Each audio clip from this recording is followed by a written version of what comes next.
कल ठीक शाम 7 बजे तुम्हारी मौत हो जाएगी। एक साधारण से दिखने वाले मजदूर के इन शब्दों ने सेठ के पैरों तले जमीन खिसका दी। वह समझ नहीं पा रहा था कि सामान ढोने वाले एक मामूली कुली ने उसकी मौत की सटीक भविष्यवाणी कैसे कर दी। और उससे भी बड़ा रहस्य यह था कि उस मजदूर की एक अजीबोगरीब शर्त में सेठ के मोक्ष का रास्ता छिपा था, जिसे सेठ अपनी ही मूर्खता में गंवा चुका था। आखिर क्या थी वो शर्त, और कैसे यमराज और ब्रह्मा जी भी एक साधारण जीव के सामने बेबस हो गए। दोपहर का वक्त था। चिलचिलाती धूप में एक नामी गिरामी सेठ बस से उतरे। उनके पास कई कीमती सूटकेस और सामान थे। अमीर होने के अहंकार में डूबे सेठ ने आसपास नजर दौड़ाई। उन्हें थोड़ी दूरी पर फटे पुराने कपड़ों में एक मजदूर बैठा दिखाई दिया। सेठ ने रौबदार आवाज में कहा, ए भाई, यहाँ आओ।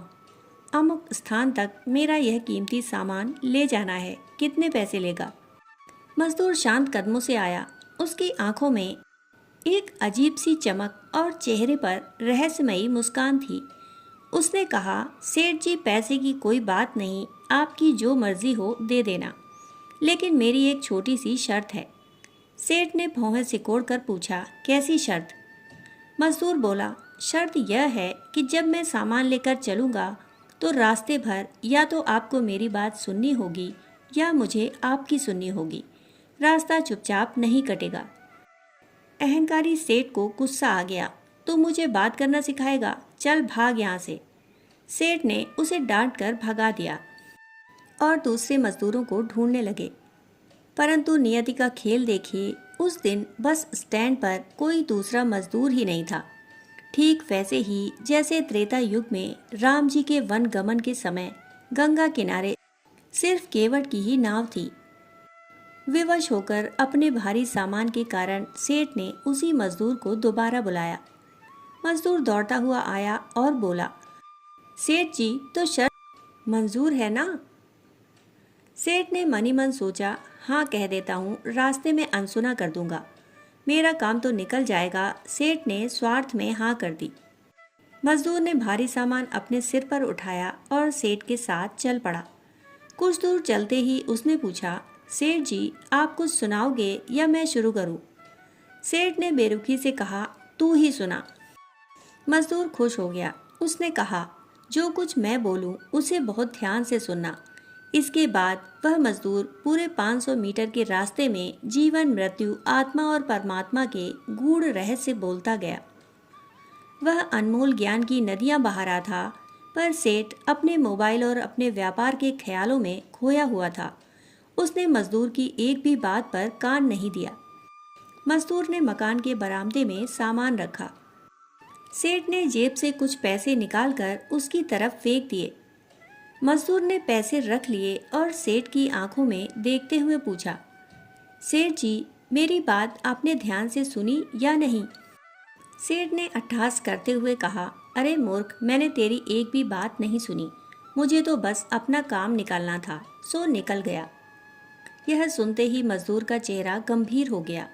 उसने एक ठंडी सांस ली और कहा, सेठ जी, आपने अपने जीवन की सबसे बड़ी भूल कर दी। कल ठीक शाम 7 बजे आपकी मृत्यु होने वाली है। यह सुनकर सेठ आग बबूला हो गया। तेरी यह बकवास सुनने के लिए पैसे दिए हैं क्या? भाग यहाँ से, नहीं तो अभी पुलिस बुलाकर तेरी पिटाई करवा दूंगा।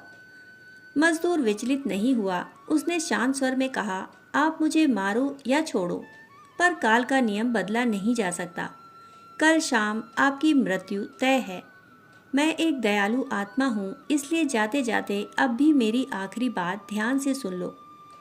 मृत्यु का नाम सुनकर सेठ के भीतर का अहंकार थोड़ा डोला। वह गंभीर होकर बोले, ठीक है, मरना तो सबको ही है। अगर कल मेरी मौत होनी ही है तो इसमें मैं क्या कर सकता हूँ? मजदूर बोला, तभी तो कह रहा हूँ, अब जो कह रहा हूँ उसे गांठ बांध लो। मरने के बाद जब तुम ऊपर जाओगे तो यमराज तुमसे पूछेंगे, हे मनुष्य, तुमने जीवन में पाप और पुण्य दोनों किए हैं, तो तुम पहले पाप का फल भोगना चाहोगे या पुण्य का? मजदूर ने आगे का मंत्र देते हुए कहा, तुम यमराज से कह देना कि मैं पाप का फल भुगतने को तैयार हूँ, पर जो भी थोड़ा बहुत मैंने पुण्य किया है उसका फल मैं अपनी आंखों से साक्षात देखना चाहता हूँ। इतना कहकर वह मजदूर रहस्यों के कोहरे में कहीं विलीन हो गया। ठीक अगले दिन नियति का पहिया घूमा। शाम के ठीक 7 बजे सेठ के सीने में तेज दर्द हुआ और उसके प्राण पखेरु उड़ गए। सेठ की आत्मा जब यमलोक पहुंची तो विशाल सिंहासन पर बैठे यमराज ने उसके पाप पुण्य का बही खाता देखा। यमराज ने कड़कती आवाज में वही प्रश्न किया, हे जीव, नियम के अनुसार बताओ, पहले पाप का फल भोगोगे या पुण्य का? मजदूर की सीख सेठ के दिमाग में गूंज उठी।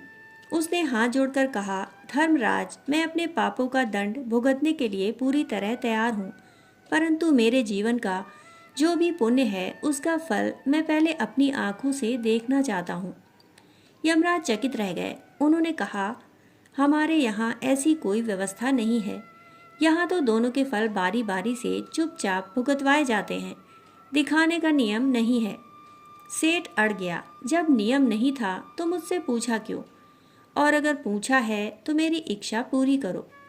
मृत्यु लोक में तो अन्याय देखा था, क्या अब देवताओं की इस नगरी में भी अन्याय होगा? यमराज सोच में पड़ गए कि इस जीव ने तो उन्हें कानून के जाल में फंसा दिया। विवश होकर यमराज उस सेठ को लेकर सृष्टि के रचयिता ब्रह्मा जी के पास पहुंचे। ब्रह्मा जी ने अपनी दिव्य पोथी निकाली, सारे पन्ने पलट डाले, पर न्याय संहिता में ऐसी कोई धारा या उपधारा नहीं मिली जिससे जीव की यह अनोखी इच्छा पूरी की जा सके। हारे हुए ब्रह्मा जी और यमराज सेठ को साथ लेकर बैकुंठ में साक्षात भगवान विष्णु के पास पहुंचे। भगवान ने मुस्कुराते हुए ब्रह्मा और यमराज से कहा, आप दोनों निश्चिंत होकर अपने अपने लोक लौट जाइए। इस जीव का न्याय मैं स्वयं करूंगा। दोनों देवता चले गए।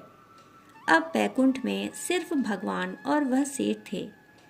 भगवान ने वात्सल्य भरी नजरों से देखा और कहा, हाँ वत्स, अब बताओ तुम क्या देखना चाहते हो? सेठ बोला, प्रभु, मैं तो शुरू से एक ही बात कह रहा हूँ, मैं अपने पापों की सजा काटने को तैयार हूँ। बस अपने पुण्य का फल अपनी आंखों से देखना चाहता हूँ। नारायण मंद मंद मुस्कुराए और बोले, धन्य है वह सद्गुरु जो उस मजदूर के भेष में तेरे अंतिम समय में आया और तेरा कल्याण कर गया। अरे मूर्ख, जरा सोच, उस गुरु के बताए इस एक उपाय के कारण आज तू साक्षात मेरे सन्मुख, मेरे परम धाम बैकुंठ में खड़ा है। अपनी इन आंखों से इससे बड़ा पुण्य का फल तू और क्या देखना चाहता था? और शास्त्र साक्षी हैं, मेरे साक्षात दर्शन मात्र से ही मनुष्य के जन्म जन्मांतर के सारे पाप अभी इसी क्षण भस्म हो गए। सेठ भगवान के चरणों में नतमस्तक हो गया। उसकी आंखों से अश्रुधारा बह निकली। उसे समझ आ गया था कि वह मजदूर कोई साधारण इंसान नहीं, बल्कि उसका उद्धार करने आए साक्षात गुरु थे। हमें बचपन से सिखाया जाता है कि गुरु गोविंद दो खड़े काके लागू पाए।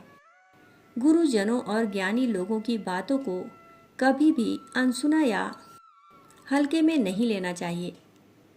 अहंकार और स्वार्थ में हम अक्सर अपनों से बड़ों और मार्गदर्शकों की अनमोल सीख को बकवास समझकर छोड़ देते हैं।